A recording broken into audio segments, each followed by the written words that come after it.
impatient dan bukan bersifat irritable.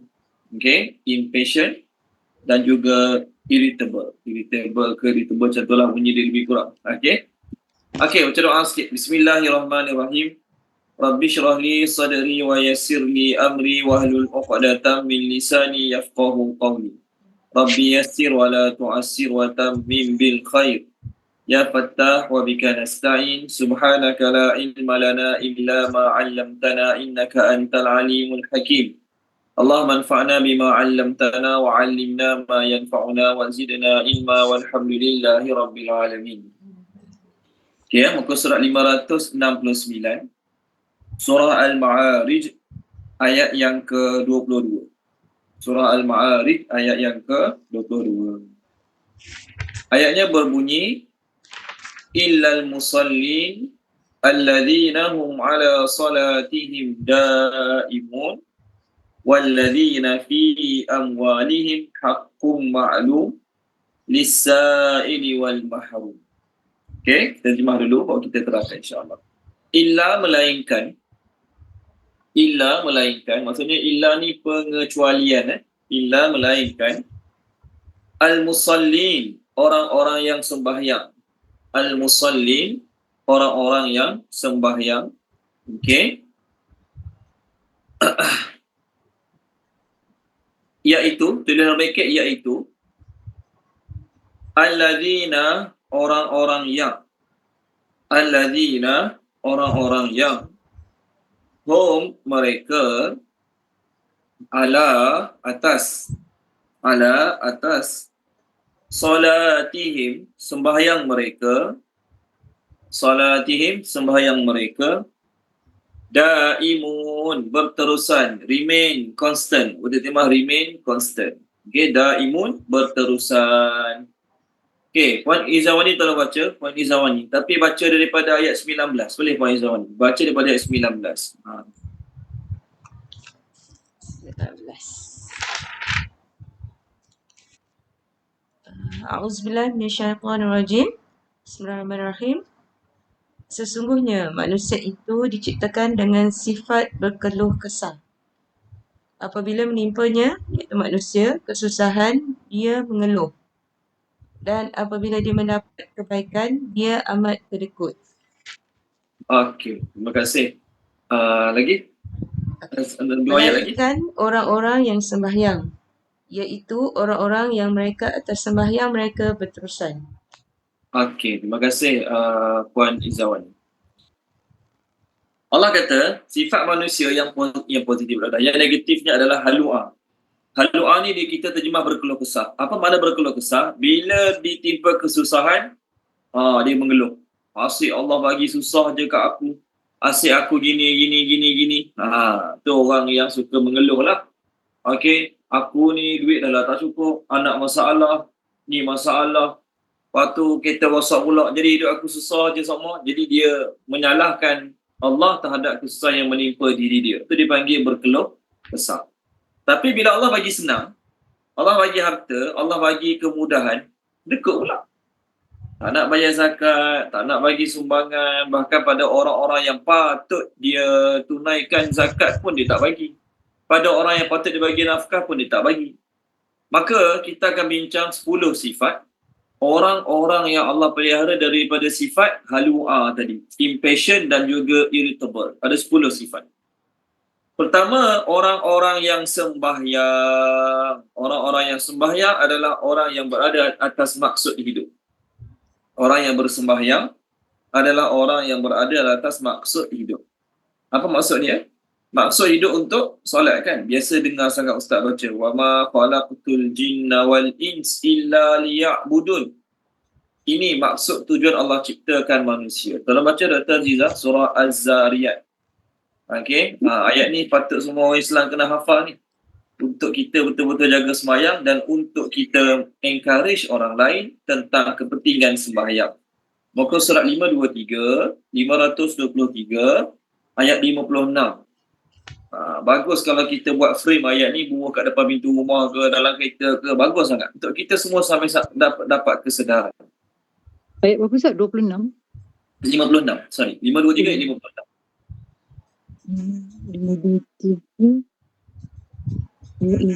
Okay. A'udzubillah minasyaitonirrajim. Dan aku tidak menciptakan jin dan manusia melainkan supaya mereka mengabdi kepadaku.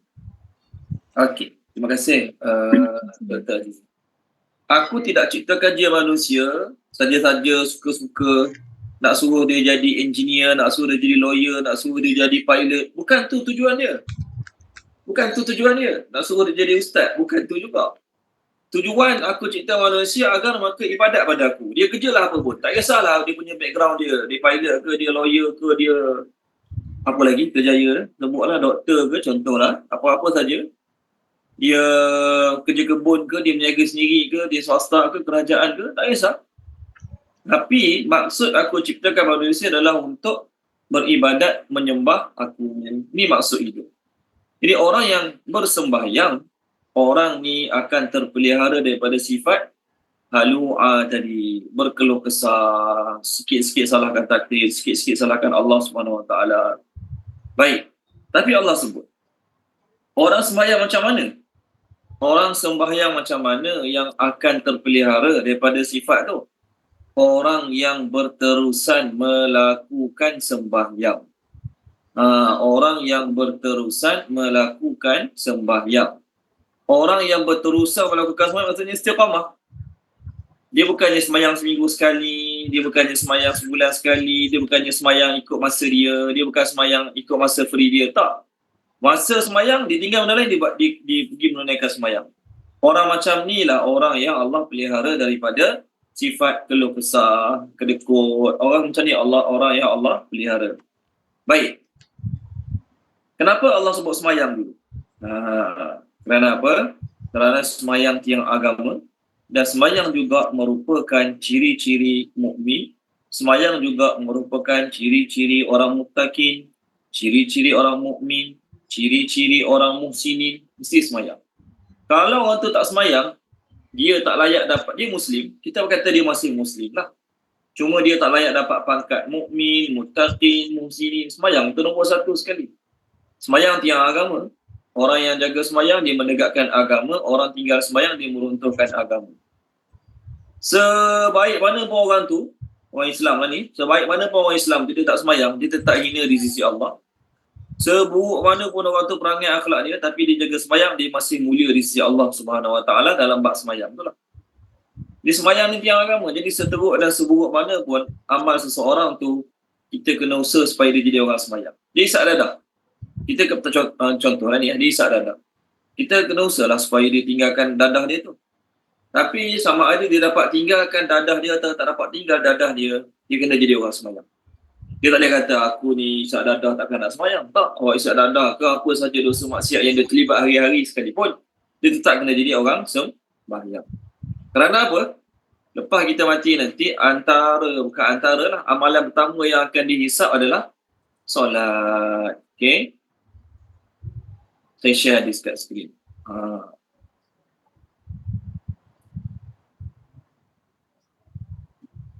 Daripada Abu Hurairah radhiyallahu anhu, daripada Imam Tirmizi. Daripada Abu Hurairah, daripada Imam Tirmizi, Nabi SAW bersabda, Inna awwala ma yuhasabu bihil abdu min amalihi salatuhu. Okay, ni hadisnya. Okay, ni hadisnya kat skrin. Hadis ni hadis sahih dari Imam Tirmizi. Nabi SAW bersabda, saya terjemah bahasa Melayu lah, tuan-tuan tengok dia punya ayat bahasa Inggeris dia lah. Sesungguhnya, amalan pertama yang akan dihitung, akan dihisap pada hari kiamat ialah solat. In saluhat faqad aflaha wa anjaha. Kalau solat dia okey, solat dia bagus, dia berjaya dan dia selamat. Solat dia okey, solat dia betul, solat dia bagus, dia berjaya dan dia selamat. Okey? Wa in fasadat, kalaulah solat dia rosak, dialah orang yang rugi dan orang binasa. Kalau solat dia rosak, dia akan termasuk dalam golongan rugi dan golongan binasa. Maknanya orang dah solat tadi tapi solat dia rosak. Dia masih lagi termasuk dalam golongan rugi dan juga golongan binasa. Fa in taqasa min faridatihi syai'un. Kalaulah Allah tengok dalam solat-solat fardu dia ada kekurangan. Ada kekurangan dalam solat fardu dia. Maka Allah cakap pada malaikat. Allah Rabbu Azza wa Jalla cakap pada malaikat. Cuba cari. Cuba tengok. Okey. Hal li'ibadi min tatawwu'in fayukammala biha man taqasa minal faridah. Cuba tengok hamba aku tu yang solat dia ada kurang-kurang tu. Ada tak dia buat solat sunat? Kalau ada, ambil solat sunat dia untuk menyempurnakan apa yang kurang daripada amalan-amalan fardu dia. Kemudian setelah ditampung solat-solat fardu dia dengan solat-solat sunat dia, Nabi kata summa yakunu sa'iru amalihi ala zalika, maka seluruh amal-amal dia jadi sempurna juga. Sebab tu kena banyakkan solat-solat sunat di samping mengerjakan solat-solat fardu. Okey, tu pertama. Orang yang berjaya ke akhirat, orang yang solat dia lulus. Orang tak solat langsung memang fail. Orang yang solat tapi solatnya tak sempurna pun termasuk dalam kategori binasa. Jadi ayat tadi hadis tu berbunyi wa in fasadat. Dia bukan tak semayang, dia semayang tapi semayang dia rosak. Dia pun akan jadi orang rugi, orang binasa. Okey. Ada 3 ayat saya nak refer, nak tunjuk ciri-ciri orang muttaqin, orang jaga semayang. Orang mukmin, orang jaga semayang. Orang muhsinin pun orang jaga sembahyang. Pertama muttaqin dulu. Muttaqin senang je. Puan Mudrikah tak ada baca boleh surah Al-Baqarah.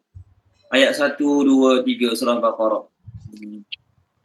Muka surat 2, surah Al-Baqarah. Yes. Ayat 2, ayat 3. Ayat 2.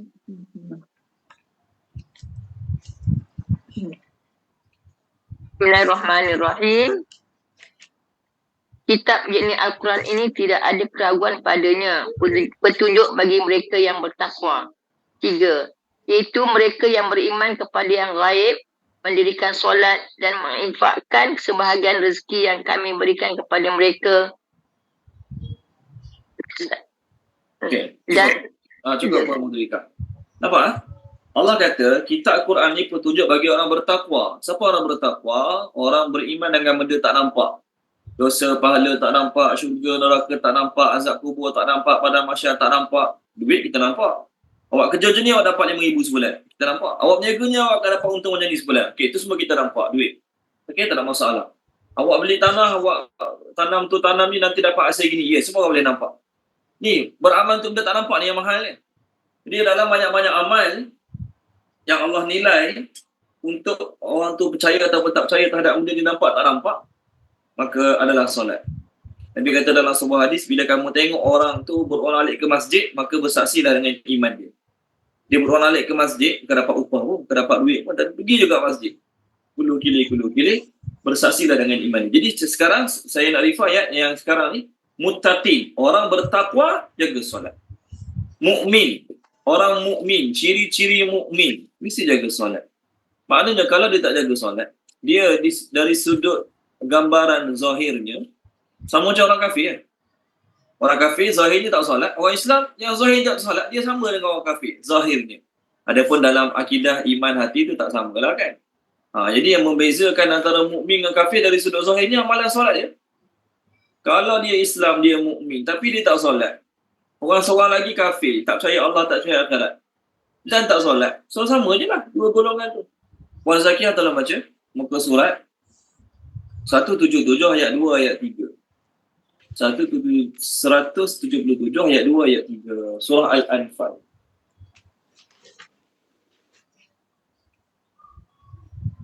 A'udzubillahi minasyaitonirrajim. Sesungguhnya orang-orang yang beriman adalah mereka yang apabila disebut nama Allah, gemetar hatinya. Dan apabila dibacakan ayat-ayatnya kepada mereka, bertambah kuat imannya. Dan hanya kepada Tuhan mereka bertawakal. Iaitu orang-orang yang mendirikan solat dan yang mendermakan sebahagian daripada rezeki yang kami berikan kepada mereka. Okey, terima kasih Puan Zakiyah. Sama Ayat Ustaz. 2 lah kata orang mukmin ni ciri dia gini ni orang ayat 2. Orang mukmin tu bila baca ayat Allah gemetar hati, meningkat iman. Sebab dalam hati mana orang nampak? Contohlah kan. Kita pasal ayat Quran, lepas tu ada orang dia menangis. Dia menangis tak kisah dengan ayat Quran. Benda tu boleh buat menangis, buat konon-konon sedih, boleh buat. Tapi solat ni sekali-sekala boleh buat. Tapi nak jaga istiqamah dia tak boleh buat. Dia tak boleh nak buat jaga solat, buat rajin solat, tak boleh. Zahirnya kita nak menilai orang tu dari sudut solat dia lah. Ni ciri orang mukmin. Yang ketiga, muhsinin. Muhsinin ni maksudnya apa dia? Orang yang bukan sekadar beramal, tapi dia fikir untuk apa ya? Orang yang fikir untuk sempurnakan amalnya. Dipanggil muhsinin. Wan Khairiyah telah baca surah Luqman. Boleh? Wan Khairiyah surah Luqman. Ni saya nak refer perkataan muhsinin. Muka surat 411. Ayat 3, ayat 4. 411, ayat 3 dengan ayat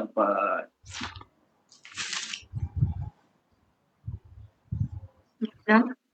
Sebagai petunjuk dan rahmat bagi orang-orang yang berbuat kebaikan, iaitu orang-orang yang melaksanakan solat, menunaikan zakat dan mereka meyakini adanya akhirat.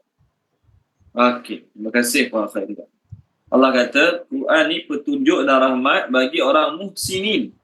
So, muttaqin jaga solat, mukminin jaga solat, muhsinin tu mesti jaga solat. Siapa muhsinin? Ayat 4. Iaitu orang yang mendirikan solat, bayar zakat dan mereka yakin dengan hari akhirat. Orang tu dia kata, saya beriman dengan Quran, saya beriman dengan akhirat. Maka iman dia hanya sampai tahap mulut saja. Belum betul-betul masuk dalam hati mereka. Sebab orang yang beriman dengan Al-Quran dan beriman dengan akhirat, dia mesti jaga solat. Tolong baca dia Puan Maisarah, muka surat 139. Surah Al-An'am, muka surat 139. Ayat yang ke-92. Boleh? Puan Maisarah ayat 92. 92.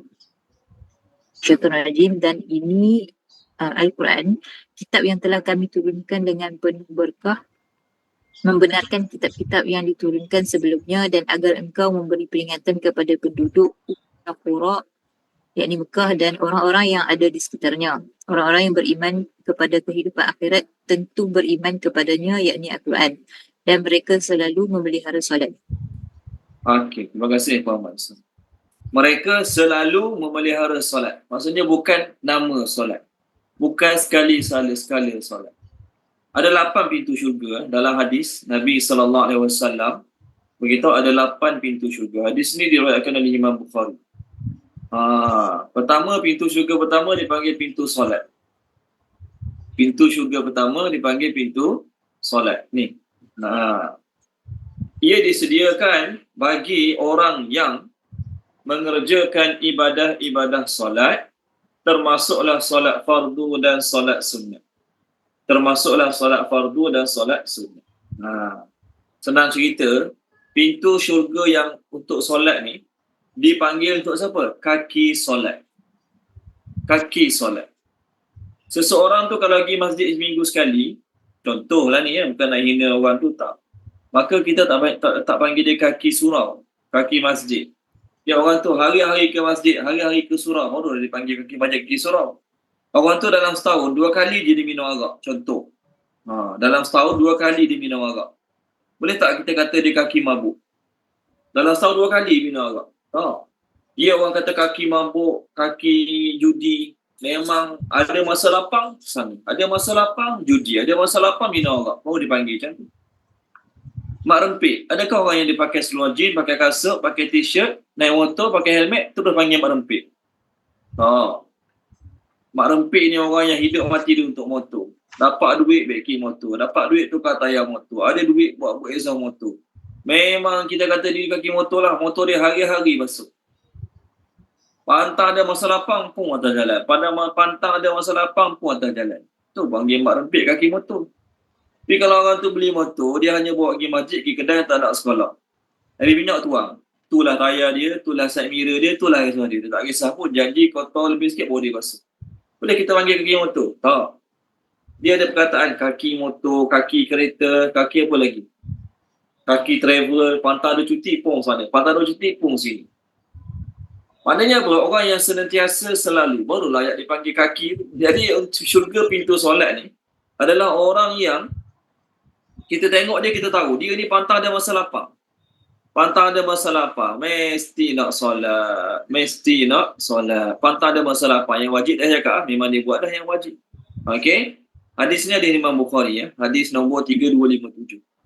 Yang kedua, pintu jihad. Orang yang Nabi seru jihad, sama ada Nabi sebut nama dia untuk dia pergi jihad ataupun Nabi offer. Siapa sedia? Dia mesti nak angkat tangan nak pergi jihad. Bukannya orang yang atas nama jihad. Okey. Hari ni, dalam bahasa Melayu, kita senang je nak menamakan seseorang tu dengan sesuatu panggilan, walaupun hanya sekali dia buat. Contoh, ni sekadar contoh. Contohlah, katakanlah Radio Aikim. Semua tahu Radio Aikim kan? Panggil saya ceramah. Sekali je. Tahu dari contohlah ni, tak pernah pun. Tapi nak beritahu contoh. Panggil saya ceramah, tajuk puasa kat Radio Aikim. Sekali je, seumur hidup.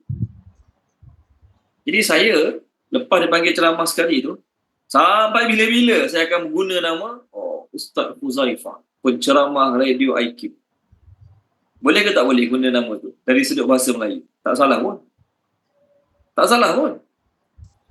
Maksudnya walaupun sekali berlaku, saya telah sabitkan perbuatan tu pada diri saya. Seumur hidup saya sekali je saya tulis buku. Sebiji buku je saya tulis. Sebuah buku je saya tulis. Tu pun pendek, nipis buku tu. Jadi dalam saya punya kita kata pengenalan diri, bila orang minta biodata ringkas, pengenalan diri, saya pun tulis apa?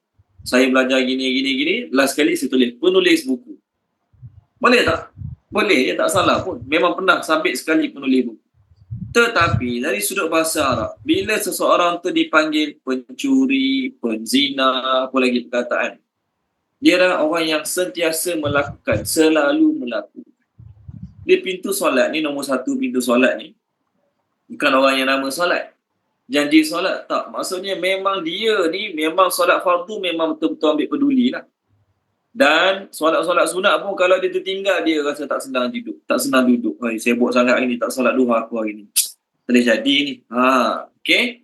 Poin kita berhenti solat lah. Yang lain kita ringkas lah. Jihad, untuk pintu jihad orang selalu jihad. Kemudian pintu yang ketiga nama Ar-Rayyan, untuk orang yang puasa. Ar-Rayyan. Pintu keempat untuk orang yang selalu sedekah. Selalu sedekah, bukan nampak kalau penerangan ulama, orang yang selalu sedekah tanpa mengira waktu. Bukan time kaya je bagi sedekah. Time dia tak berapa senang pun dia masih lagi bagi sedekah. Yang kelima, pintu Aiman, pintu paling kanan. Yang kelima, pintu Aiman. Yang keenam, pintu bagi orang yang menahan marah dan memaafkan manusia. Yang ketujuh, pintu bagi orang yang selalu menyebut la haula wala quwwata illa billah. Yang ke-8, pintu bagi orang yang menghormati ibu bapa. Okey. Yang ke-8, pintu bagi orang yang menghormati ibu bapa. Jadi ke-8 pintu tu nanti saya share dalam grup lah. Okey, saya dah share dalam grup, nanti kita tengoklah ke-8 pintu syurga tu. Okey. Saya nak terangkan ini bab solat je lah. Jadi pintu solat untuk kaki solat. Jadi kaki solat ni maksudnya orang yang berterusan dalam solat. Bukannya sekali-sekala, bukannya ada masa, bukan solat ikut masa dia. Tapi solat ikut masa yang Allah Ta'ala tentukan untuk dia. Sebab tu dalam bab solat ni kena ada perkataan jaga. Jaga. Bila sebut jaga tu maksudnya masa dia dengan betul. Dia jaga luaran, jaga dalaman, jaga kebersihan. Okey. Kadang-kadang berlaku ni lelaki. Buang dekat tandas berdiri lah. Orang lelaki berhenti kat RNR, buang air kat tandas berdiri. Bila buang air dekat tandas berdiri, biasanya laju tu mucik kena seluar. Sebab tu lelaki seelok-eloknya cuba elakkan buang air kat tandas berdiri tu. Walaupun dia rasa tak mucik tapi berdiri, mesti mucik najis kat seluar. Lepas tu kena seluar sama pergi solat. Na'udzubillah min zalik. Lepas tu kalau kita kata orang yang betul-betul dia cakna dalam bab solat ni, bagusnya mana-mana dia bawa kain pelikat khas untuk solat. Bagus bawa kain pelikat khas untuk solat. Ni cerita lelaki lah. Kerana apa?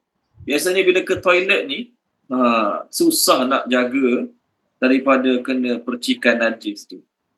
Maksudnya dia jaga solat bukan sekadar nama solat, luaran dia, dalaman dia, tempat pakaian, semua dia jaga. Sebab tu dalam bab solat, Allah sebut jaga, perkataan jaga. Kat mana ya? Okay, tolong baca Puan ni surah Al-Mu'minun. Yes. Surah Al-Mu'minun. Saya nak refer Mu'minun tak jumpa ni. Muka surat 342, ayat 1, ayat 2, lepas tu terus ayat yang ke-9. Ayat 1, ayat 2, terus ayat 9. A'udzubillahi minasyaitonirrajim. Bismillahirrahmanirrahim. Sesungguhnya berjayalah orang yang beriman, iaitu mereka yang khusyuk dalam solatnya dan mereka yang tetap memelihara solatnya pada waktunya. Okay. Nampak? Ciri-ciri mukmin. Terima kasih Puan Zaman. Bukan sekadar, mukmin ni bukan sekadar solat, tapi dia jaga kekhusyukan hati dalam solat dan dia menjaga solat dia. Di mak ayah, anak-anak mungkinlah suka anak-anak kita mungkin suka main game, suka tengok TV, suka berjalan. Kita tak boleh sekat apa yang anak kita suka. Kita tak boleh paksa anak kita jadi orang akhirat 100%. Betul kan? Jangan semangat-semangat buang TV, buang telefon, buang internet. Kenapa?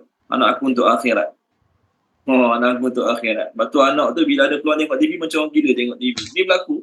Setengah mak ayah yang semangat akhirat tu kat rumah, TV buang, internet tak nak. Kerana apa? Nak anak fokus akhirat. Bagus niat mak ayah tu. Tapi anak tu pergi sekolah, kawan-kawan duk cerita. Kat TV cerita ni, kat TV cerita ni. Pergi sekolah, kawan-kawan duk cerita. Main game tu, game ni. Game Roblox. Anak saya sebut game Roblox. Kita pun tak tahu apa dia. Kerana apa? Pergi sekolah duk cerita. Tiba-tiba mak ayah tak bagi. Baguslah niat mak ayah tak bagi. Tapi bila anak tu ada peluang main telefon, anak tu ada peluang tengok TV, macam orang gila tak pernah jumpa TV. Jadi sebagai mak ayah, bukan saya suruh bagi main game banyak-banyak. Apa anak kita nak buat, apa nak buat. Selagi benda tu tak haram, bagi dia buat. Tetapi, sibuk macam mana pun dia, solat kena pastikan. Kena tegas dalam bab solat. Okay, kena tegas dalam bab solat. Kerana apa? Solat tu tiang agama. Kita kena ajar anak-anak kita solat sampai bila dia tertinggal solat, dia rasa macam buat solat yang sangat besar. Ini macam mana nak tunjuk solat tu besar pada anak-anak, penting pada anak-anak, kita lah ayah kena tunjuk dulu. Okay, kita ayah kena tunjuk dulu, mak kena tunjuk dulu, penting jaga solat, barulah anak akan jadi orang yang sungguh-sungguh jaga solat. Nabi Ibrahim, doa Nabi Ibrahim ni bagus kita amalkan.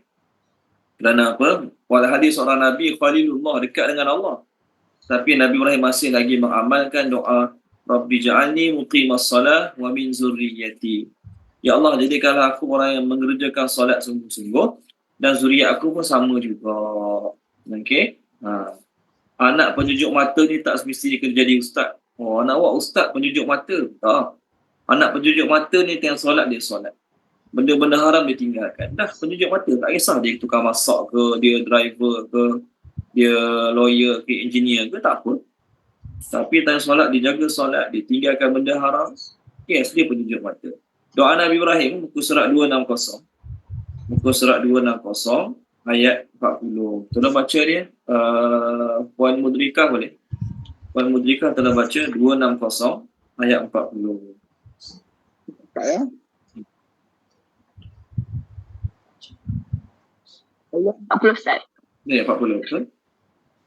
Bismillahirrahmanirrahim. Ya Tuhanku, jadikanlah aku dan anak cucuku orang yang tetap mengerjakan solat. Ya Tuhan kami, perkenankanlah doaku. Okey, terima kasih Puan Mudrika. Tengok, ni doa Nabi Ibrahim. Ya Tuhanku, jadikanlah aku dan zuriat aku orang yang mengerjakan solat. Wahai Tuhanku, terimalah doaku. Walhal, kalau kita orang dekat dengan orang besar, maksudnya kita doa apa saja orang besar akan bagi pada kita. Kita doa apa? Kita minta apa orang besar tu? Harta, pangkat, tanah, rumah, emas, contohlah. Tapi Nabi Ibrahim, dia gunakan nikmat dia, kelebihan dia dekat dengan Allah, dia minta agar Allah SWT jadikan dia dan keturunan-keturunan dia orang yang jaga solat. Selain solat fardu, solat sunat pun kena ambil begatlah. Kawan kita, dia pencen 3 tahun lepas. Ini contoh. Kawan kita pencen 3 tahun lepas. Kita pun sama juga, pencen dia 3 tahun lepas. Ini sekadar contoh. Jadi dia ni lepas pencen, terus dia ambil berat solat sunat. Walaupun 2 rakaat je. Tahajud 2 rakaat je, duha 2 rakaat. Apa lagi yang dia buat? Dia tak buat banyak pun. Tahajud 2 rakaat, duha 2 rakaat. Witir dia buat 1 je, contoh. Dia malah buat 3, dia buat 1. Ini sekadar contoh. Jadi dia dah mula 3 tahun lepas. Kita baru hari ni nak mula. Kita sama-sama pencengkan dia. Masa kerja sibuk lah kan, tak ada start sempat solat duha kadang-kadang. Lepas dia pencen, dia betul-betul mula jaga solat sunat sungguh-sungguh. Kita lepas 3 tahun baru nak start esok. Contohlah. Walaupun kita kata, aku lambat sikit pada dia. Tapi sebenarnya dalam setahun dah berapa ratus rakaat dia kerjakan. Dalam setahun banyak mana kita rugi. Okey, kita kira 3 tahun panjang susah. Kita kira setahun. Tahun lepas dia start solat duha sungguh-sungguh. 1 hari 2 rakaat dia buat solat duha tahun lepas. Dia start bulan 3 tahun lepas sampai bulan 2 semalam. Habis bulan 2 semalam. Maksudnya dah setahun dia mula buat solat duha 2 rakaat je. Kita hari ni baru nak start. 1 hari bulan 3 baru nak start. Kita rasa kita dengan dia beza setahun je. Tapi dalam setahun dah berapa ratus rakaat dia buat lebih pada kita. Dalam setahun dah berapa ratus rakaat yang dia buat lebih pada kita. Sikit ke banyak? Banyak. Jadi nak buat solat sunnah, nak buat solat fardu ni sikit ke banyak ke, lagi penting apa dia? Berterusan. Lagi penting berterusan. Lepas tu nak semayang mudah, nak jaga semayang tu susah. Tengok kat skrin. Hadis ini diriwayatkan oleh Imam Bukhari daripada Aisyah radhiyallahu anha. Nabi sallallahu alaihi wasallam bersabda, Inna ahabbal a'mali ila Allahi adwamuha wa in qalla. Wa fi lawzin ma dawama alaihi sahibu. Amalan yang paling disukai Allah ialah amalan yang paling berterusan dilakukan meskipun sedikit. 1 hari 1 page je dia baca. 1 hari 1 page je. Ini lebih baik daripada orang yang Ramadan semangat 1 hari 2 juzuk sampai 15 hari je. Contohlah, lepas tu tak baca-baca lah. Okey? Walaupun sedikit tapi berterusan. Dalam riwayat yang lain, mada wa ma'alaihi sahibu, sesuatu yang dilakukan oleh seseorang secara berterusan, Allah Ta'ala lagi suka. Berbanding dengan buat semangat sekali dua, lepas tu tinggalkan. Okey? Nak istiqamah tu yang berat tu. Nak solat tahajud boleh. Nak solat duha boleh. Tapi nak istiqamah tu yang berat sekali. Okey? Nak istiqamah tu yang berat sekali. Okey. Jadi kalau kita nak terselamat daripada ciri-ciri yang tak baik tu, mestilah kena jaga solat berterusan dalam mengerjakan solat. Okey, seterusnya. Ciri yang kedua. Saya hilang muka surat. Muka surat 569. Sekarang kita nak sambung ayat yang ke-24. Ayat yang ke-24. Wa dan alladzina orang-orang yang fi dalam ataupun pada amwalihim harta-harta mereka okey, hakun ada hak bahagian.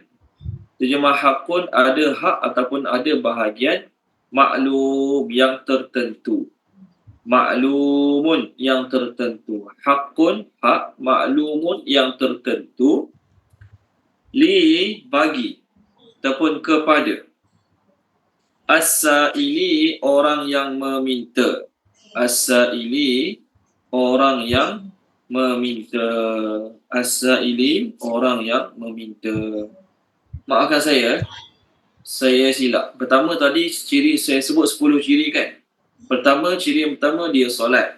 Ciri yang kedua dia bukan sekadar solat tapi dia berterusan dengan istiqamah mengerjakan solat. Tu yang kedua. Jadi sekarang ni sifat ketiga lah ni, sifat ketiga. Okey, sifat yang ketiga. Okey, lisa ili bagi orang yang meminta, wa dan al-mahrum bagi orang yang tidak mempunyai apa-apa.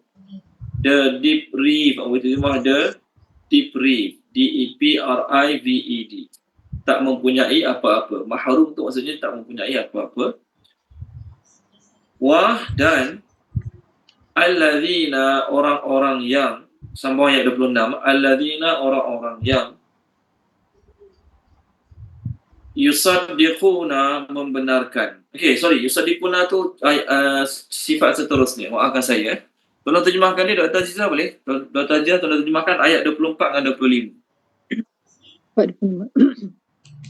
Auzubillahi minasyaitonirrajim. Dan orang-orang yang pada harta mereka ada hak atau bahagian tertentu, dan bagi orang yang meminta dan orang yang tidak mempunyai apa-apa. Okey, terima kasih Dr. Aziz. Orang yang terselamat daripada sifat keluh kesah tadi, pertama dia jaga solat, pertama dia orang yang solat, kedua dia istiqamah. Dia istiqamah sungguh-sungguh dalam mengerjakan solat. Yang kedua. Yang ketiga, harta dia yang dia dapat, sikit ke banyak ke, dia tahu dalam harta tu ada hak orang lain. Dia tahu dalam harta yang dia dapat, sikit ke banyak ke, ada hak orang lain. Allah Ta'ala tentukan dah, harta yang aku dapat ni aku tak boleh kata sekata-kata aku punya. Kerana apa? Orang yang dia dapat harta, dia rasa sekata-kata harta dia, sekata-kata dia punya, ini adalah orang yang salah kefahamannya dan orang yang kedekut. Allah sengaja buat orang miskin, Allah sengaja buat orang kaya. Walaupun mana-mana kerajaan naik sekalipun, mana-mana pemimpin naik sekalipun, dan pemimpin tu, kerajaan tu akan keluarkan slogan, kita akan basmi kemiskinan. Kita akan basmi kemiskinan. Jawapan dia, sampai bila-bila pun takkan selesai. Kerana apa? Allah Ta'ala dah tetapkan di sepanjang zaman akan senantiasa ada orang miskin. Kenapa Allah senantiasa ada orang miskin? Allah nak tengok orang kaya. Dia bantu tak orang miskin? Dia tolong tak orang miskin? Sebab tu, apa yang saya nak sampaikan? Sebab tu, dalam bab membantu orang miskin ni, ada yang wajib, ada yang sunat. Ada yang wajib, ada yang sunat. Allah Ta'ala mensyariatkan berbagai-bagai perkara untuk bantu orang susah. Itu dalam ayat 2 surah Al-Ma'idah, Allah kata, wa ta'awanu 'alal birri wat taqwa wa la ta'awanu 'alal ismi wal 'udwan. Tolong menolong dalam bab kebaikan dan tolong menolong dalam bab takwa. Allah suruh. Jadi dalam kitab-kitab fiqh, sedekah ni dah jadi biasa dalam bahasa Melayu, kepada sedekah. Ada hibah, ada hadiah, ada sedekah, ada zakat, hibah, sedekah, zakat, nafkah, apa lagi dalam bahasa Melayu, dalam kaedah fiqh, pinjam meminjam pun termasuk dalam kebaikan. Apa hikmah adanya hukum hutang penghutang, hukum hutang piutang? Apa hikmah dia? Kita mungkin duit tak berapa banyak macam orang untuk bagi sedekah tanpa rasa risau. Okey?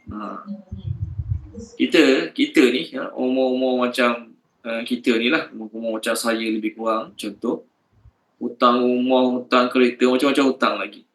Jadi bila dapat duit tu, nak belanja orang pun kena berkira jugalah, kena berkira juga sikit sebanyak. Sebab apa? Ni tak bayar lagi anak sekolah, hutang yuran tu, yuran ni, macam-macam. Jadi orang yang dalam hidup dia semua dah bayar, tak ada hutang lagi, dia boleh sedekah dengan tenang, dengan lenang. Betul kan? Ada seorang hamba Allah tu, kalau tuan-tuan kenal lah, Prof. Kamil Ibrahim. Prof. Kamil Ibrahim, pengarang buku Travelog Haji. Setiap minggu di surau dia, di surau kondo tempat dia tinggal tu, dia akan belanja buka puasa hari Isnin setiap minggu. Untuk orang-orang surau dia, orang surau berdekatan yang puasa, dia akan belanja buka puasa setiap hari Isnin. Dia jemputlah saya, yang tapi saya tak puasa, pergilah. Setiap hari Isnin dia jemput. Siapa puasa datang, dia akan order makanan untuk buka puasa mungkin. Bila borak dengan dia kata, saya rumah dah dibayar, kereta dah dibayar, tak ada hutang apa-apa dah dalam hidup saya, memang saya spend untuk belanja orang je, Masya Allah. Betul kan? Baguslah, maksudnya orang yang dia dapat harta banyak, dia tahu dalam harta dia bukan ada hak dia semata, ada hak orang lain. Maka orang ni orang yang terselamat daripada sifat kedekut. Sebab ayat 21 dalam page ni, Allah kata, wa idza massahul khairu manu'a, bila dia dapat kebaikan dia nigatli, dia tak nak bagi ke orang. Okey. Tengok hadis kat skrin. Orang yang teruk Nabi kata adalah orang yang kedekut. Minggu lepas kita bincang sikit bab kedekut. Tapi kita tak sebut hadis. Ni kali ni saya sampaikan hadis mengenai kedekut. Nabi SAW bersabda, hadis riwayat Imam Abu Daud daripada Abu Hurairah, Nabi SAW bersabda, syarru ma fi rajulin syuhun hali'un wa jubnun khali'un. Seburuk-buruk perangai yang ada pada seseorang, kalau dia ada empat-empat ni, okey, kalau dia ada empat-empat ni, tiga je sebenarnya. Kalau dia ada empat-empat ni, empat lagi. Kalau dia ada tiga-tiga ni, dia memang paling teruk lah, tahap teruk dia. Kalau dia ada satu pun dia teruk lah. Pertama, syuhun hali'un, sifat bakhil lagi gelisah. Maksud bakhil lagi gelisah ni, dia untuk diri dia pun dia takut duit tinggal sikit. Nak bagi anak isteri pun takut duit tinggal sikit. Ni, syarruk ni, syuhun ni yang kedekut, yang teruk-teruk lah syuhun ni. Hali'un, kedekut sangat. Dengan yang wajib pun dia kira juga. Yang kedua, jubnun. Jubnun ni dipanggil apa? Penakut. Ada doa Nabi ajar, Allahumma inni a'udzubika minal ajzi wal kasal wa a'udzubika minal jubni wal bukhl. Jub tu pengecut.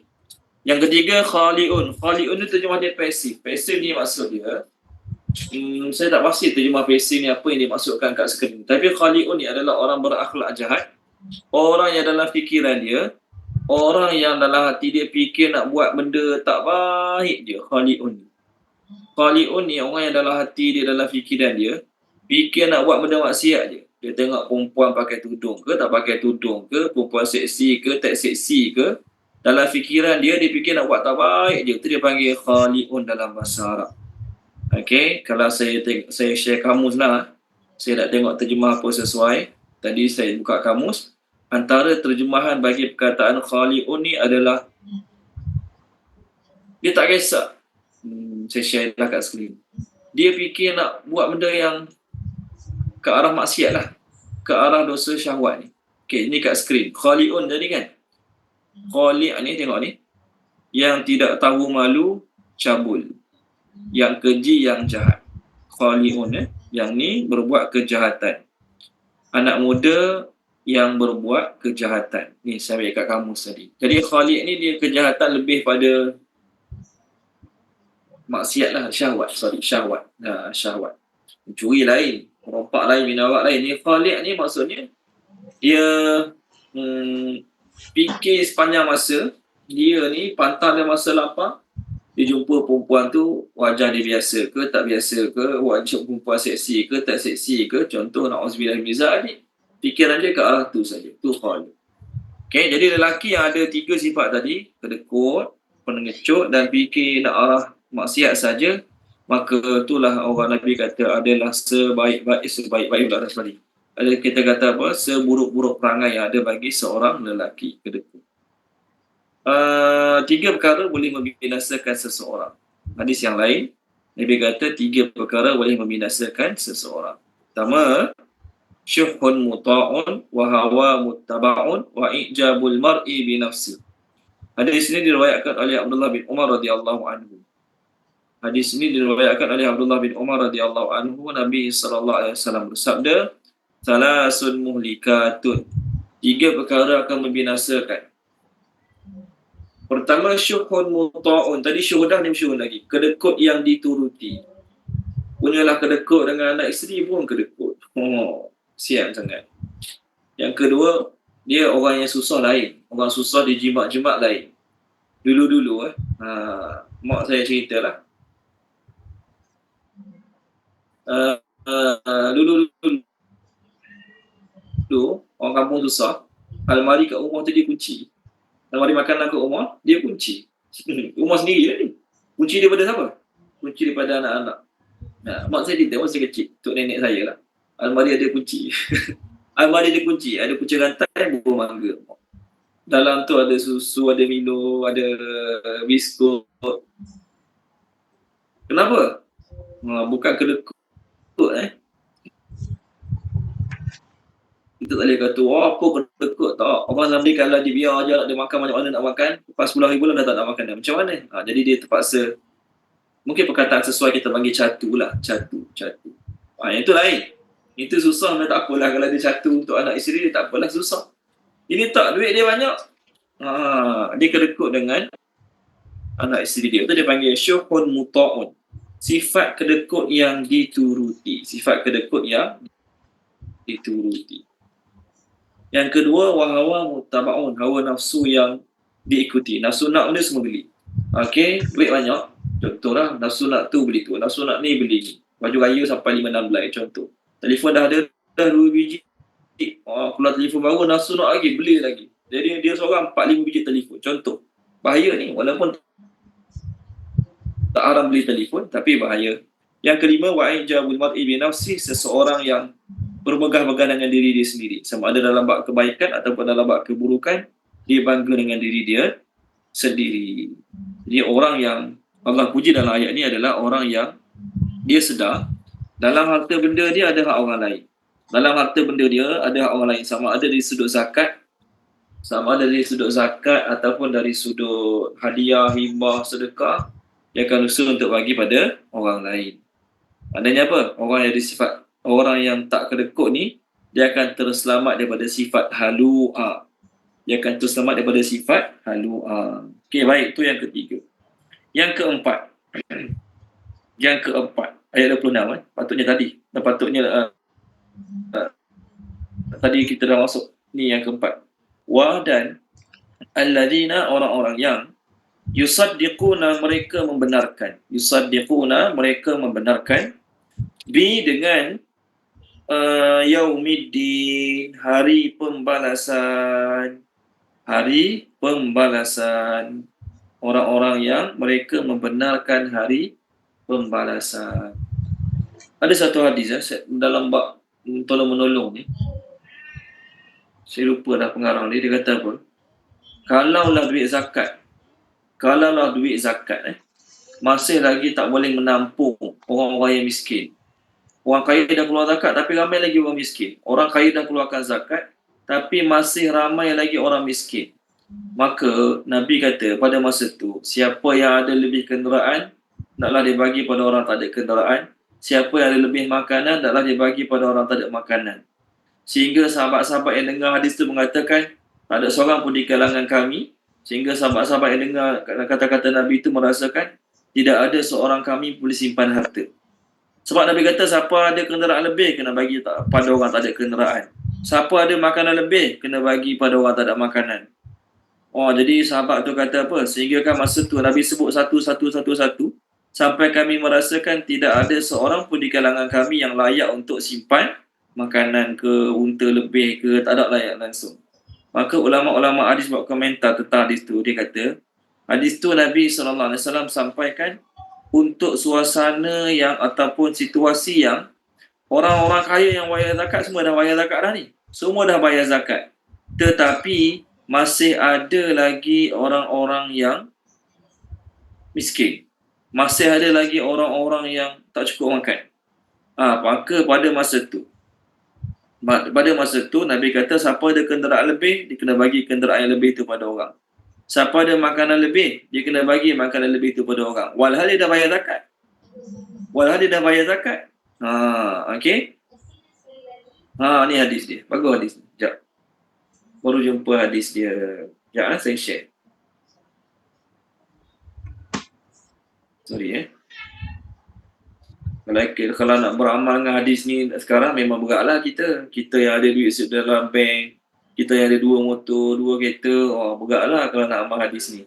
Okey? Maafkan saya share hadis ni. Jadi hadis ni memang ada pun. Cuma kita nak beritahu hadis ni bila. Nabi masukkan bila.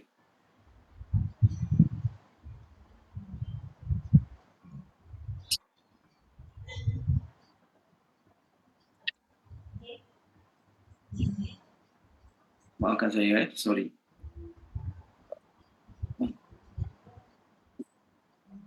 Nak ceritanya, walaupun orang dah bayar zakat, tapi tuntutan membantu orang miskin tu masih ada lagi.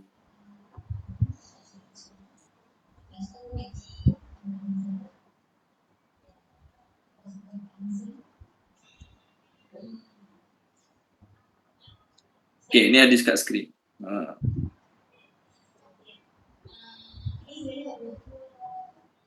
Hadis riwayat Imam Muslim, hadis riwayat Imam Muslim. Daripada Abu Sa'id Al-Khudri radhiyallahu anhu, daripada Abu Sa'id Al-Khudri radhiyallahu anhu. Dia berkata, Nabi sallallahu alaihi Abu Sa'id Al-Khudri radhiyallahu anhu berkata. Dia kata, kami dalam perjalanan bersama Nabi sallallahu alaihi wasallam. Kami dalam perjalanan bersama Nabi sallallahu alaihi wasallam. Tiba-tiba datang seorang lelaki naik kenderaan dia sendiri. Seorang lelaki datang naik kenderaan dia sendiri. Okey. Sambil memerhati ke arah kiri dan ke arah kanan. Maka Nabi sallallahu alaihi wasallam bersabda. Nabi kata, barang siapa yang ada kenderaan yang tidak dipakai. Barang siapa yang ada kenderaan yang tidak dipakai. Maksudnya dia dah ada 2 biji kereta, dah ada 2 biji motor, ada lagi lebih. Dah ada 2 biji kereta, dah ada 2 biji motor. Guna satu je. Maka Nabi kata, hendaklah dia, ni saya sambungan hadis tu.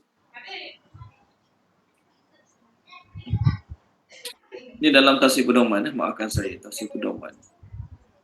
Jadi tak ingat ada ni. Sekarang baru ingat, baru jumpa.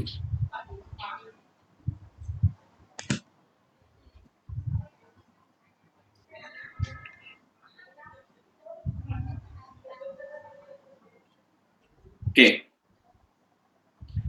Hendaklah dia beri kepada orang tidak mempunyai kenderaan. Siapa ada kenderaan lebih, hendaklah yang tak guna, hendaklah dia bagi pada orang tak punya kenderaan. Dan siapa mempunyai bekalan makanan yang lebih dari keperluannya, maka berilah kepada orang yang tidak mempunyai bekalan.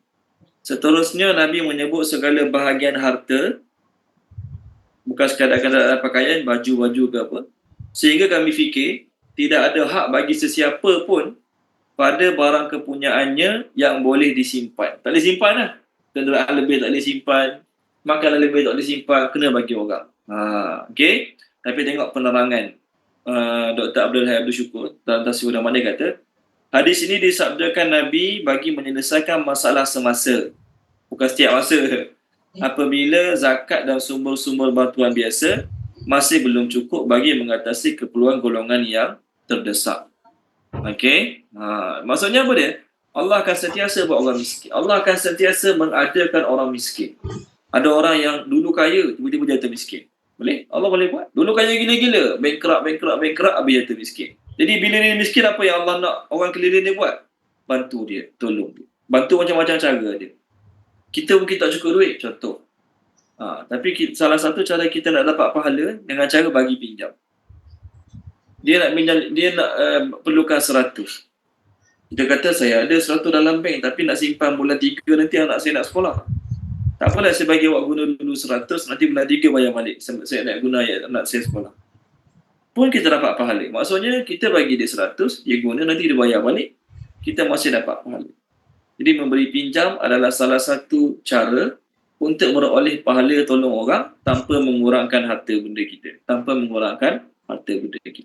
Jadi orang-orang yang berjaya ni, orang-orang yang Allah selamatkan daripada sifat halu'ah ni, orang yang dia sedar dalam harta dia dapat, untuk niaga ke, untuk apa saja ke, ada hak yang tertentu, sama ada hak wajib ataupun hak sunat.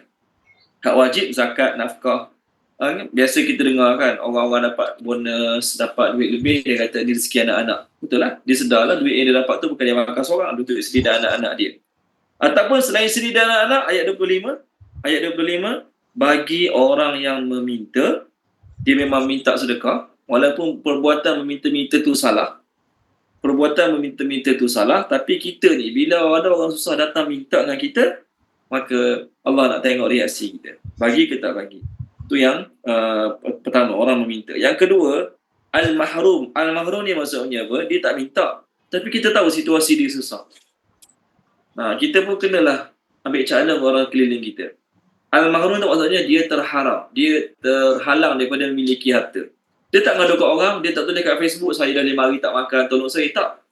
Tapi kita sepatutnya kena peduli. Patutnya dalam masyarakat setempat kita, pihak surau dia kena tahu. Pihak surau dia kena ambil tahu berapa orang susah dalam tempat dia. Berapa orang ibu tunggal yang memerlukan pertolongan. Berapa orang sedang sakit. Berapa orang yang tak boleh kerja sebab sakit, uzur dan sebagainya. Ni orang surau kena tahulah. Jadi orang yang sakit tu dia malu nak minta. Contohlah, lebih-lebih lagi dia mungkin sebelum ni sibuk sangat kerja, tak ada masa nak ke surau.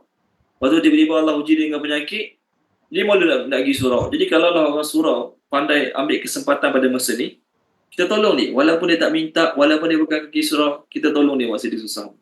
InsyaAllah nanti bila dia senang, dia akan hargai. Dulu aku susah orang surau datang ziarah aku, walaupun aku tak pergi surau. Ni contoh lah. Jadi orang yang Allah suka dalam ayat ni, dia akan bagi hak dia pada orang lain. Walaupun orang tu meminta, tak minta. Kita salah satu kekurangan lah. Ni kekurangan kita, termasuklah saya pun kan. Kita senang nak bagi sedekah pada orang yang kita kenal. Orang kita tak kenal, kita takut nak bagi sedekah.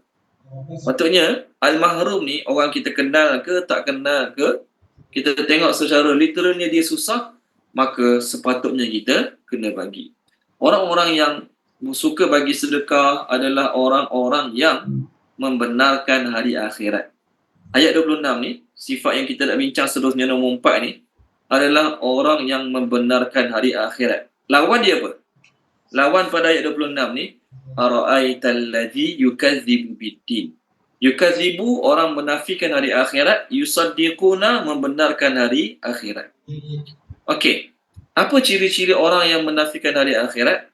Alladzi yad'ul yatim wa la yahuddu ala ta'amil miskin. Surah Al-Maun kita dah lalu, kita tak refer lah. Ciri-ciri orang mendustakan hari akhirat ialah dia abaikan anak yatim. Dia tak rasa dia perlu tolong anak yatim. Dia tak rasa dia perlu bantu anak yatim. Yang kedua, dia tidak memberi galakan untuk beri makan orang miskin. Dia pun malah nak bagi makan orang miskin. Dia dalam masa yang sama, dia pun tidak memberi galakan untuk beri makan orang miskin. Jadi ciri yang keempat adalah orang yang terselamat daripada sifat halu'ah ni adalah orang yang membenarkan hari akhirat. Dalam hati dia yakin ada hari akhirat. Jadi bila dia membenarkan ada hari akhirat, dia membenarkan adanya syurga neraka, maka amalan dia makin hari makin bertambah. Sedekah dia makin bertambah, solat-solat dia makin bertambah. Ini ciri yang keempat. Ulang kaji balik, pertama solat, kedua istiqamah, ketiga tak kedekut, dia tunaikan hak orang, keempat dia membenarkan ada hari akhirat. Yusaddiquna tu maksudnya dia membenarkan dari sudut kata-kata, ya kiamat ada, ya akhirat ada, dan juga dia membenarkan dari sudut action, amalan, perbuatan dia. Bukan cakapkan mulut je akhirat ada, syurga ada, neraka ada, tapi dia sendiri tak semayang. Macam tu, bukan macam tu lah. Itu yang keempat. Ciri yang kelima, sama ayat baru, ayat 27. Wa dan alladzina, orang-orang yang. Ini ciri kelima.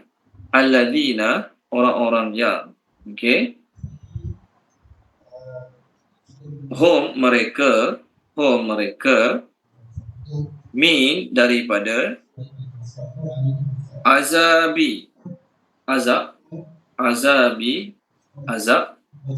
rabbihim Tuhan mereka musyfiqun mereka takut okey, fear. Inna sesungguhnya azab Rabbihim Tuhan mereka sesungguhnya azab Tuhan mereka ghairu ma'mun tidak merasa aman. Ghairu tidak ma'munin merasa aman. Ma'mun merasa aman. Perkataan ma'mun berasal perkataan amana, alif mim nun. Melayu panggil aman. Sama lah tu. Kalau baca Puan Zakiah boleh. Puan Zakiah ciri kelima ni. Ayat 27 dengan ayat 28. A'udzubillahi minasyaitonirrajim. Dan orang-orang yang takut terhadap azab Tuhannya, sesungguhnya azab Tuhan mereka tiada sesiapa yang berasa selamat daripada kedatangannya. Okey, panjang terjemah dia. Bagus lah tu. Jadi ghairu ma'mun tu tak rasa aman, tak rasa selamat, tak rasa confirm, tak rasa Dipanggil apa? Overconfident. Aku ustaz aku ni, tak boleh. Okey, ciri yang kelima, orang yang orang yang berjaya, orang yang terselamat daripada sifat halu'a dan juga jazu'a ni ialah orang yang sentiasa takut terhadap azab Allah. Dia takut terhadap azab Allah. Apa yang Quran sebut tentang syurga, tentang neraka, apa yang hadis sebut tentang azab-azab dalam neraka, semua buat dia makin takut. Makin lama dia makin takut. Musyfiq ni adalah perasaan takut yang tak terzahir dari sudut muka, tak terzahir dari sudut orang tak nampak. Contoh, seseorang tu dia takut hantu, dia takut apa? Dia takut hantu, dia takut binatang. Benda tu dalam hati, kita tak nampak. Tetapi bila datang suasana dia baru kita nampak. Hantu depan muka baru kita nampak. Oh, dia takut pada hantu. Contohlah. Jadi musyfiqun ni adalah satu perasaan takut yang tak terzahir dari sudut perkataan dan juga tak terzahir dari sudut perbuatan. Musyfiqun. Macam mana nak cerita musyfiqun ni? Dia kalau orang tu takut pada seseorang, amalan dia, perbuatan dia, kita tahu dia takut. Tapi musyfiqun ni, kita tak nampak pun dari sudut amalan dia, perbuatan dia takut. Dalam hati dia, dia je tahu dia takut pada Allah. Dalam hati dia, Allah je tahu dia takut pada Allah. Orang lain tak tahu. Orang lain tak tahu. Contoh orang munafik. Contohlah ni, orang munafik. Dari sudut zahir dia, kita nampak dia takut pada Allah lah. Dia semayang, dia puasa, dia Nabi suruh pergi jihad, dia pergi jihad. Jadi dari sudut zahir, kita nampak dia takut pada Allah. Tapi hati dia tak takut pada Allah, maka dia tidak termasuk golongan musyfiqun. Dia tidak termasuk golongan musyfiqun. Ahli syurga, bila dah masuk syurga, fokus pada perkataan musyfiqun. Fokus pada perkataan musyfiqun. Ahli syurga, bila mereka masuk syurga, mereka berbicara sesama mereka. Apa sebab masuk syurga dulu? Maka mereka jawab, kami kat dunia dulu musyfiqin. Tolong baca Puan Khairiyah boleh? Puan Khairiyah. Dia ada tahap-tahap takut dalam bahasa Arab. Ada tahap-tahap takut dalam bahasa Arab. Buku surat apa Surah At-Tur. Saya nak refer perkataan musyfiqin tu. Surah At-Tur.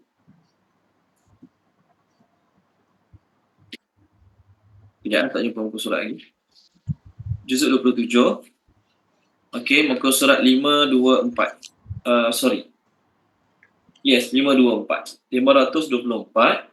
Ayat 25 ayat 26. Ayat 25 ayat 26. Boleh? Akhir ya. Ada perkataan musyfiqin kat situ. Bismillah. Dan sebahagian daripada mereka berhadap-hadapan satu sama lain dan saling bertegur sapa. Mereka berkata, sesungguhnya kami dahulu, sewaktu berada di kalangan keluarga, kami berasa takut akan diazab. Okey, terima kasih Puan Khairiyah. Kami dulu kat dunia, kami berasa takut akan diazab. Maksudnya, mereka kat dunia dulu, mereka ada keinginan nak buat dosa. Mereka ada keinginan nak buat maksiat. Mereka pun sibuk dengan benda-benda mereka minat. Tapi tak semayang, mereka semayang. Mereka jaga diri mereka. Walaupun mereka ada keinginan nak buat dosa maksiat, tapi mereka jaga.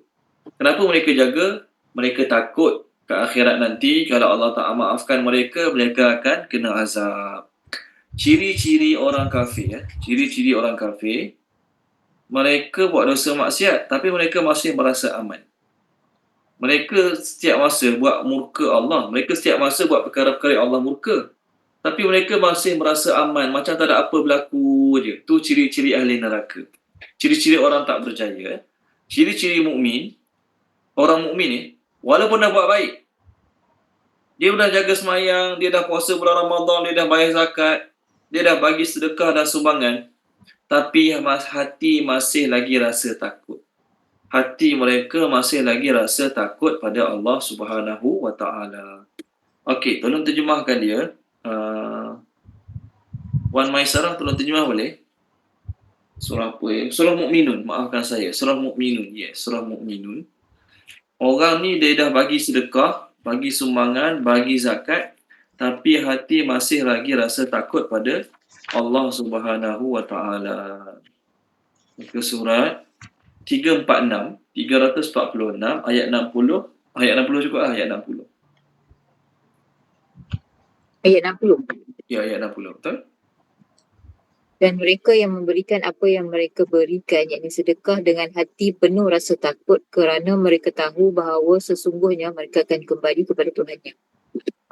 Terima kasih Puan Maisarah. Mereka dah bagi sedekah dah ni. Bukannya orang kedekut, bukannya orang malas, bukannya orang tak semayang. Mereka buat baiklah. Tapi hati mereka masih lagi rasa takut. Takut apa? Takut-takut amalan mereka tu ada kekurangan. Takut-takut amalan mereka tu tak cukup syarat. Allah reject amalan mereka. Mereka masih lagi rasa takut. Yang peliknya apa? Yang peliknya orang tu tak semayang. Orang tu buat dosa maksiat. Orang tu tinggalkan perkara-perkara wajib. Contoh, tak pakai tudung. Contohlah ni, tak pakai tudung. Tak bayar zakat. Tak puasa bulan Ramadan. Tapi hidup dia tenang je. Sebab tu, untuk orang yang tenang dalam keadaan buat dosa maksiat ni, Allah guna perkataan A. A tu maksudnya apa dia? Adakah boleh berasa aman? Adakah mereka berasa aman? Dalam keadaan mereka buat Allah murka, mereka buat Allah marah, tapi mereka boleh berasa aman. Tolong baca Puan Isyawan ni, muka surat 163.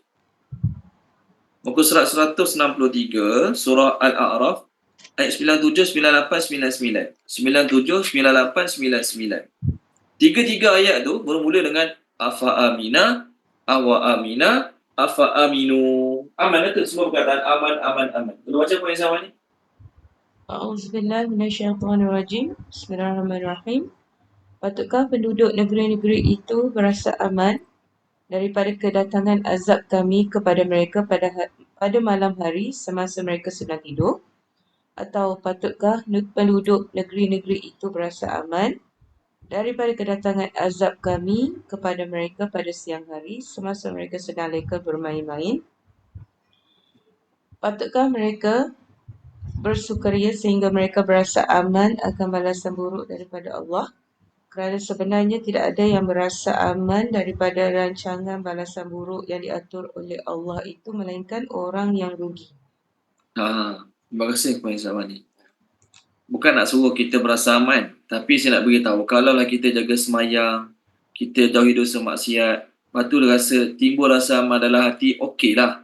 Saya tak kata tu bagus, tapi okey lah. Sebab kita dah jaga semayang, kita tak buat salah, tak buat dosa maksiat. Kenapa kita nak rasa takut? Contoh, patutnya kena ada rasa takut lagi.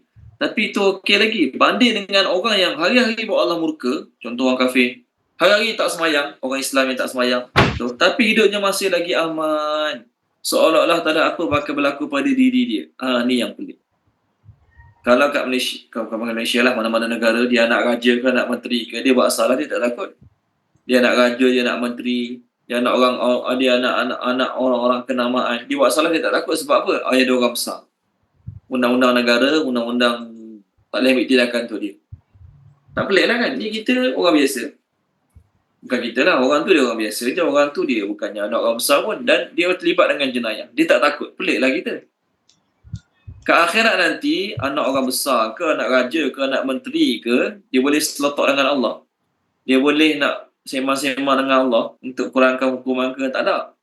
Allah tak kisah kamu anak raja ke, anak menteri ke, buat salah, buat dosa, kamu akan kena azab.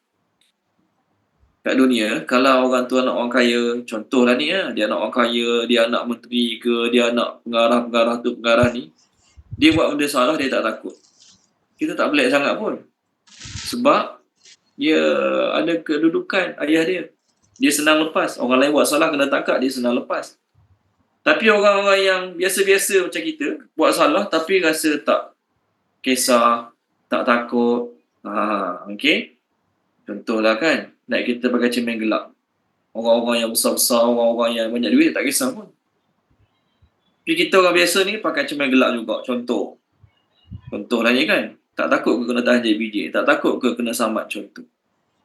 So perkara yang sama juga kena tanya pada orang Islam yang yakin adanya hari akhirat, yakin adanya azab ke akhirat. Tapi hidup mereka tak takut buat Allah murka, tak takut buat Allah marah. Tahu tak kalau Allah matikan sekarang apa jadi? Tahu tak kalau cabut nyawa sekarang apa jadi? Mereka tahu apa bakal menipu mereka ke akhirat, tapi mereka tak takut. Sebab tu ayat-ayat yang digunakan untuk orang kafir yang tak takutnya, Allah guna A kat depan. Tadi Puan Izzah Wani dia baca ayat dia A. Satu lagi ayat, tolong baca dia. Dr. Azizah, surah Yusuf. Allah menempelak orang kafir yang A juga berada. Berasa aman. Muka surat 248 ayat 107. 248 ayat 107. 248 107. Okay. A'udzubillahi minasyaitonirrajim. Apakah mereka merasa aman dari kedatangan siksa Allah yang meliputi mereka atau kedatangan kiamat kepada mereka secara mendadak sedang mereka tidak menyadarinya? Okey, terima kasih Dr. Aziz. Hmm. Allah kata, mereka, so do they feel secure? Mereka boleh rasa aman ke? Tak takut ke azab Allah datang secara tiba-tiba pada mereka? Tak takut ke hari kiamat datang tiba-tiba pada mereka? Masa tu mereka dapat buat apa? Sebab tu tengok kat skrin kata-kata Hasan Basri. Al-mu'minu ya'malu bit-ta'at wa huwa musyfikun. Nah, musyfikun perkataan kita sekarang musyfikun. Wajilun khaifun. Wal fajiru ya'malu bil ma'asi wa huwa aminun. Orang mukmin tu dia buat segala ketaatan. Segala kebaikan semua dia buat, tapi dia masih merasa takut. Dan orang jahat dia buat maksiat, tapi dia masih merasa aman. Dia buat maksiat tapi dia masih merasa aman. Dia relax je. Dia tak rasa bersalah, dia tak rasa menyesal, dia tak takut pun. Dia soalan yang tadi kan, ayat yang dibaca oleh Wan Zawani, Dr. Aziza. Ayat tu menunjukkan kepelikan. Macam mana dia boleh tak rasa takut? Patutnya dia kena rasa takut, tapi pelik.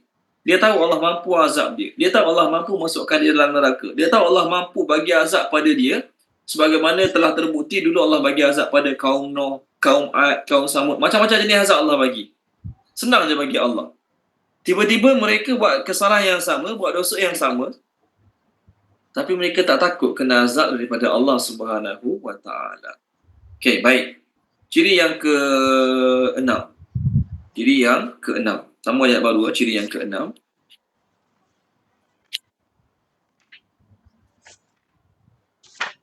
Ya, saya cari balik buku surat kita sekarang. Hilang buku surat sekarang. Okey, muka surat 569. Ciri yang ke-6. Wa dan allazina orang-orang yang hum mereka li bagi furujihim kemaluan mereka ataupun kehormatan mereka. Okey, furuj ni bahasa Melayu panggil faraj lah, cuma perkataan faraj dalam bahasa Melayu biasanya guna untuk wanita saja, sedangkan furuj ni lelaki perempuan sama termasuk. Kehormatan mereka, kemaluan mereka. Hafizun, mereka menjaga. Illa melainkan ala terhadap ataupun kepada azwajihim, pasangan-pasangan mereka, ataupun hamba yang kita terjemah terus, hamba yang malakat dimiliki aimanuhum oleh tangan-tangan mereka,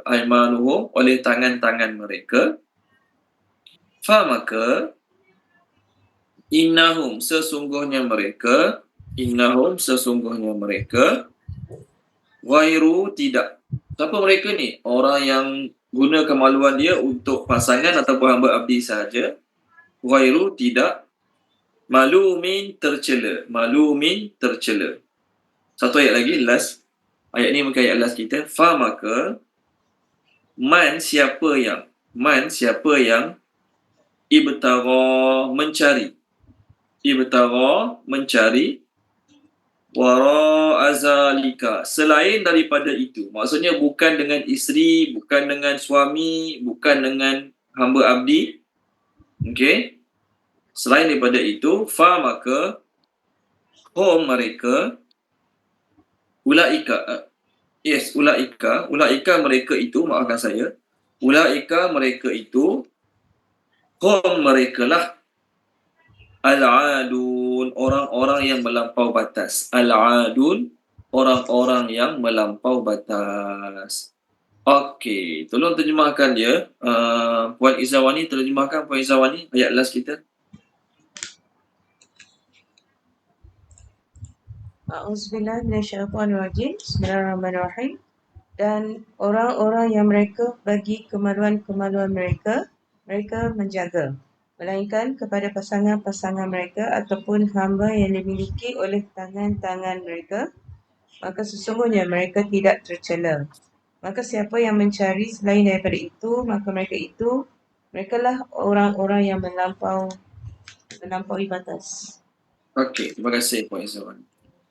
Orang yang Allah kata baik, bagus, orang yang tidak ada sifat halu'a, jazu'a, manu'a ni, ayat 20, 19 dengan 21, tiga sifat yang Allah tak suka, halu'a, jazu'a, manu'a.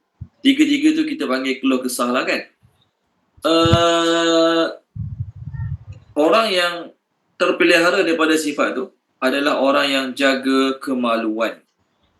Sama juga ciri-ciri orang mukmin. Tadi kita dah refer. Tolong baca Puan Khairiyah boleh, Puan Khairiyah. Surah Al-Mu'minun. Surah Al-Mu'minun. Daripada ayat 1 sampai ayat yang ke-7. Lebih kurang sama macam ayat kita sekarang. Ayat 5, 6, 7 ni lebih kurang sama macam ayat kita sekarang. Tolong baca Puan Khairiyah. Page 342. Ayat 1 sampai ayat 7. Yes. Indah, sesungguhnya beruntung orang-orang yang beriman, iaitu orang yang khusyuk dalam solatnya, dan orang yang menjauhkan diri daripada perbuatan dan perkataan yang tidak berguna, dan orang yang menunaikan zakat, dan orang yang memelihara kemaluannya, kecuali terhadap isteri-isteri mereka atau hamba sahaya yang mereka miliki, maka sesungguhnya mereka tidak tercela. Tetapi barang siapa mencari di sebalik itu, zina dan sebagainya, maka mereka itulah orang-orang yang melampaui batas. Okey, terima kasih Puan Khairiyah. Zina dan sebagainya maksudnya satu zina lah, berdosa besar. Yang kedua dia kita semua dewasa dia panggil onani ataupun masturbasi. Bahasa Indonesia panggil masturbasi. Siapa yang buat perkara tu termasuk tercela jugalah. Berzina tercela, meliwat tercela, menggunakan tangan sendiri atau tangan orang lain untuk mengeluarkan air mani dengan sengaja pun tercela. Okey. Siapa yang cari yang lain pada cara yang dihalalkan oleh Allah, semua tu tercela. Saya sentuh sikit dalam bab onani, hukum asalnya adalah haram, dosa besar. Kecuali orang tu berada pada situasi yang keadaan yang kalau dia tak buat onani masa tu, dia mungkin akan terlibat dengan zina. Ni kita bincang fiqh. Dia perbuatan tu haram. Mengeluarkan air mani dengan tangan sendiri, perbuatannya adalah haram. Kecuali dia akan jadi harus dengan 3 syarat. Harus dengan 3 syarat. Pertama, kalau dia tak buat perbuatan tu, dia mesti confirm akan jatuh ke dalam perbuatan zina dengan mana-mana wanita. Jadi dia buat tu sebab dia tak nak terlibat dengan zina je. Yang pertama. Tu sebab dia. Bukan saja-saja suka-suka isi masa lapang. Tak boleh, haram pun dia. Yang kedua, dia kena buat perkara tersebut sebab tak nak berzina tadi, dia kena buat kat tempat yang kotor, yang jijik. Dia tak boleh buat tempat selesa. Dia tak boleh nak bermasturbasi, contohlah. Kataan tu saya guna, minta maaf kalau tak sesuai. Dia tak boleh buat perbuatan tu di tempat yang seronok, tempat yang selesa, atas tilam, pasang aircon, selimut tebal, tak boleh. Dia kena buat hanya sekadar nak lepaskan keinginan dia, janji dia tak zina. Itu yang kedua. Yang ketiga, syarat dia masa dia buat perbuatan tak baik tersebut, dia tak boleh membayangkan sesiapa ataupun seseorang. Itu hukum dia. Okey? Maksudnya tak boleh lah, dosa besar lah buat perbuatan tu. Menggunakan tangan sendiri untuk mengeluarkan air mani, perbuatan itu dosa besar. Nabi SAW ada ajar satu doa. Okay, ini ditulis oleh Pius Salman. Pius Salman. Maafkan kita share ni. Bukan sebab apa, ni ilmu. Bukan nak cerita mengarut-mengapa, tak, ni ilmu. Okay, ini hadis kat skrin. Doa Nabi untuk mengelakkan zina dan onani. Letakkan tangan di jantung dada kiri. Dada kiri kan Dr. Aziza? Jantung dada kiri ke dada kanan Dr. Aziza? Jantung kiri kan? Kiri. Yes. Letak tangan kat jantung kiri, baca doa ni. Allahumma ighfir dhanbi wa tahhir qalbi wa hassin farji. Terjemah dia, ya Allah, pendosa aku, bersihkan hati aku dan peliharalah kemaluanku. Doa ni adalah iqtibas. Doa ni sahih, cuma iqtibas. Iqtibas ni apa? Nabi baca doa ni dengan lafaz lain. Nabi baca doa ni cuma lafaz Nabi digunakan untuk third person. Kita baca doa ni untuk kita sendiri. Nabi baca doa ni untuk orang. Cuma jadi Nabi tak gunalah perkataan ku. Hadis ni perkataan dia ku. Doa ni dosaku, hatiku, kemaluanku. Kenapa kita ubah kepada ku? Perkataan tu kita ubah kepada ku sebab kita nak baca untuk diri kita sendiri. Adapun Nabi SAW baca doa ni untuk seorang sahabat, saya lupa nama dia. Nabi baca perkataan hu. Nabi guna perkataan hu. Okay, yes. Ni doa dia. Dalam hadis sebenarnya lafaz macam ni. Dalam hadis, lafaz dia sebenarnya hu. Maafkan saya. Ni saya share kat skrin kecil sikit. Saya nak terang iqtibas tu apa? Iqtibas. Okay, tengok ni. Tengok yang bawah sekali. Doa Nabi elak anak berzina. Okay. Letak tangan kat dada belah kiri. Baca Allahumma ighfir dhanbahu wa tahhir qalbahu wa hassin farjahu. Tadi yang mula-mula tadi, Zanbi, qalbi, farji.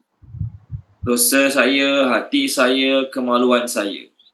Adapun yang lafaz sebenar yang Nabi baca untuk sahabat tu, namanya doanya berbunyi Allahumma ighfir dhanbahu wa tahhir qalbahu. Jadi ganti nama ya tadi ubah kepada hu. Him. Jadi kita amalkanlah. Untuk anak cucu kita amalkan yang sekarang ni. Untuk diri sendiri kita amalkan tadi. Itu dia panggil iqtibas. Dalam bahasa Arab dia panggil, dalam kaedah ilmu hadis dan ilmu tafsir dia panggil iqtibas. Maksudnya doa tu, dan sebenarnya doa harian kita banyak iqtibas. Nabi guna lafaz pronouns, kata ganti nama untuk orang lain. Kita ubah kepada kita sendiri. Itu dia panggil iqtibas. Tak ada masalah pun. Okay? Tak berdosa, tak bid'ah pun. Jadi Nabi ajar doa macam tu kenapa? Kerana Nabi tahu sifat manusia ni lemah, gagal kawan nafsu, tak mampu nak jaga diri pada dosa maksiat. Maka Allah ajar dalam Quran, tip pertama, dapat buat ni insya-Allah dapat jaga kemaluan. Tak dapat buat ni tak dapat jaga kemaluan. Jaga mata. Orang dapat jaga mata, insya-Allah yakinlah dia dapat jaga kemaluan dia. Orang tak dapat jaga mata, yakinlah dia tak akan mampu untuk jaga kemaluan dia. Walaupun dia duduk kat tempat orang baik-baik. Walaupun duduk kat Mekah, walaupun duduk kat Madinah, tapi tak dapat jaga mata, dia tak akan dapat jaga kemaluan dia. Tolong baca Puan Mudrikah, muka surat 353. 353 ayat 30 dengan 31. Ayat 30 untuk lelaki, 31 untuk perempuan. Ada Puan Mudrikah, page 353 ayat 30, 31.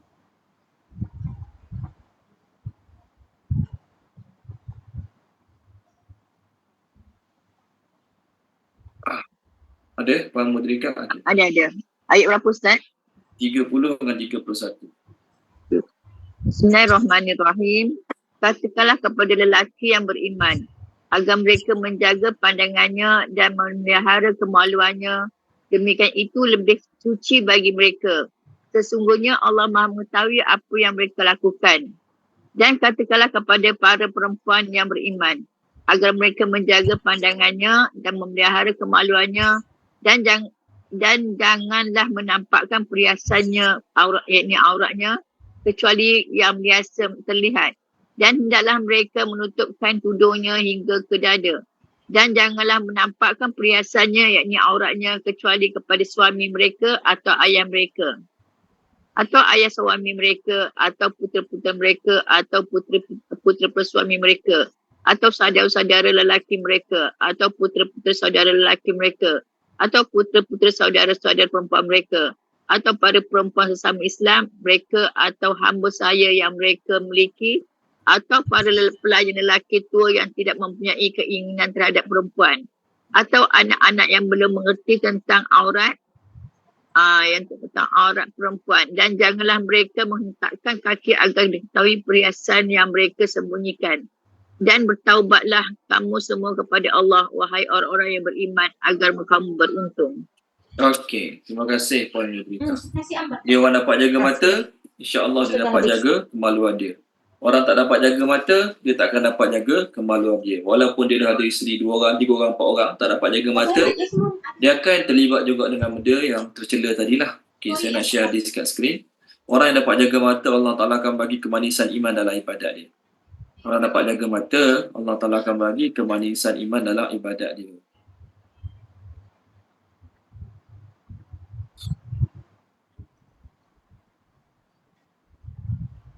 Sorry, ambil masa lebih.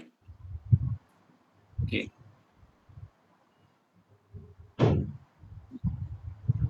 Tengok yang atas ni. Dia ada 3 hadis kat sini. Tengok yang tengah-tengah ni. Imam Tabrani meriwayatkan daripada Abdullah bin Mas'ud radhiyallahu anhu, Nabi SAW bersabda, "Innan nazra sahmun min sihami iblis masmumun." Pandangan mata merupakan salah satu pandangan iblis yang beracun. Mata, okey, iblis akan rosakkan mata kita untuk tengok benda-benda yang Allah tak bagi tengok. Man tarakahu makhafati, siapa yang tinggalkan, dia duduk kat tempat yang dia boleh tengok macam-macam dia nak tengok yang terlibat dengan dosa maksiat. Ataupun zaman sekarang, na'udzubillah min zalik, tak payah keluar ke bandar, tak payah pergi tempat maksiat, dalam telefon macam-macam boleh tengok dengan sebab adanya internet hari ni. Contohlah, dia ada akses untuk tengok. Ataupun dia bekerja kat tempat kerja yang na'udzubillah min zalik, dia sekolah sukan.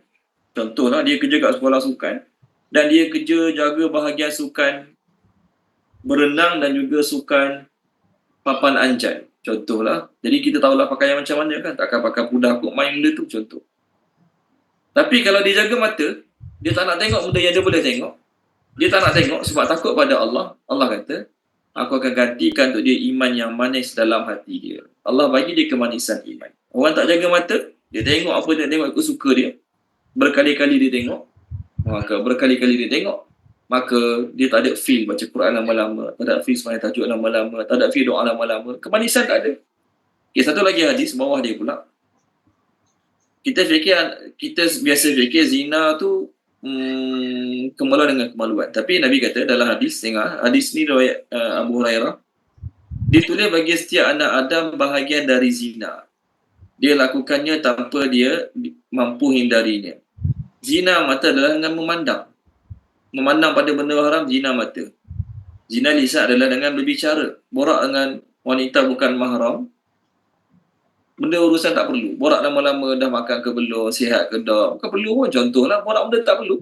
Borak benda yang tidak ada kepentingan. Kalau borak urusan kerja, urusan penting, jual beli, perniagaan, tak apa. Ni tak borak urusan benda tak perlu pun. Kita pun tahulah batas perlu tak perlu tu macam mana. Okey. Zina telinga, mendengar perbualan yang tidak ada kaitan dengan urusan seharian. Zina tangan, menggunakan tangan untuk perkara-perkara yang bawa pada zina. Dan satu lagi, zina kaki, maksudnya dia gunakan kaki dia untuk melangkah ke tempat-tempat yang ada kaitan dengan zina. Last sekali Nabi kata apa? Zina hati. Seorang-seorang boleh zina hati. Apa maksud zina hati? Dia bayangkan orang ataupun siapa yang dia nak lah. Okey. Zina hati. Ni sambungan hadis tadi. Jiwa berharap dan berhasrat. Dia zina. Jiwa zina hati dia maksudnya dia sebab tu haram bagi lelaki ataupun wanita. Dia sedang jimat dengan pasangan dia tapi dia bayangkan orang lain. Haram. Dia ada isteri, dia ada suami. Masa jimat, berlaku jimat tapi dia bayangkan lelaki dia minat, artis tu artis ni. Si suami pun sama, jimat isteri tapi dia bayangkan wanita-wanita dia minat, perbuatan tu adalah haram. Last kali Nabi kata, kemaluanlah yang membenarkannya ataupun mendustakannya. Jadi kalau ikut turutan hadis yang Nabi sampaikan tu, hadis yang Nabi sampaikan yang saya share tadi, mula-mula mata. Lepas mata, mulut. Tengok wanita cantik, pasangan cantik, lelaki handsome, contohlah, mata dulu. Lepas tu mulut, cakap benda tak penting, cakap benda tak perlu. Tanya benda tak penting, tanya benda tak perlu. Kemudian telinga seronok dengar perbualan-perbualan yang menuju ke arah syahwat. Okey. Kemudian, tangan, kaki, last sekali pergi pada kemaluan. Na'udzubillah min zalik. Jadi, pertama sekali, jaga mata. InsyaAllah orang jaga mata terus selamat. Okey, kita berhenti sini dulu. Kita sambung minggu depan insyaAllah. minggu depan mungkin last kelas kita lah. Minggu depan mungkin last kelas kita. Sebab minggu satu lagi kita dah Ramadan. Apa yang baik daripada Allah SWT, apa yang tak baik daripada kekurangan kelemahan saya, mohon maaf pada tuan-tuan dan puan-puan. Minta ampun pada Allah SWT. Bismillahirrahmanirrahim. Subhanallah wa bihamdihi, subhanakallahumma bihamdika, asyhadu an la ilaha illa anta, astaghfiruka wa atubu ilaik. Allahumma zayyinna bi zinatil Qur'an, wa akrimna bi karamatil Qur'an, wa syarifna bi syarafatil Qur'an, wa adkhilna al-jannata bi syafa'atil Qur'an ya dzal fadli wal ihsan. Allahumma anfa'na bima 'allamtana wa 'allimna ma yanfa'una wa zidna ilma walhamdulillahi rabbil alamin. Terima kasih banyak semua. Mohon maaf salah silap kalau ada ya. Jumpa lagi minggu depan. Assalamualaikum warahmatullahi wabarakatuh.